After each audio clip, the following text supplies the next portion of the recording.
नमस्कार। क्या central GST और स्टेट जीएसटी एक साथ प्रोसीडिंग कर सकते हैं, एक ही समय में आ सकते हैं? तो कहेगा भाई कैसे हो सकता है भाई, हम दोनों को आंसर देंगे क्या, दोनों जगह जाएंगे क्या? तो आदमी परेशान हो जाता है। तो सुप्रीम कोर्ट ने आर्मर सिक्योरिटीज के मामले में इस मामले को क्लैरिफाई किया। वो बोले सबसे पहले आप चेक कीजिए कि क्या सोकोज नोटिस इश्यू हुई है। जो सोकोज नोटिस इश्यू करेगा उसी की चलेगी, पहला। दूसरा फिर ये देखना है कि जो सोकोज नोटिस का जो सब्जेक्ट मैटर है और जो दूसरे डिपार्टमेंट का सब्जेक्ट मैटर, मान लीजिए इन्वेस्टिगेशन का है, दोनों एक है या अलग अलग है, दोनों एक ही साल से रिलेटेड है या अलग अलग साल से है।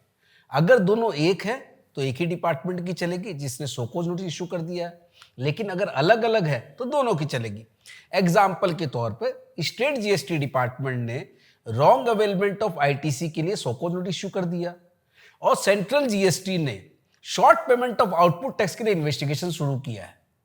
तो इस मामले में सब्जेक्ट मैटर अलग अलग है। तो इस केस में स्टेट जीएसटी का सोकोज नोटिस भी वैलिड है और सेंट्रल जीएसटी का इन्वेस्टिगेशन भी। ध्यान, आपको जानकार बनना है और जानकार बनने के बाद ही आपको प्रोसीड करना है। धन्यवाद, नमस्कार।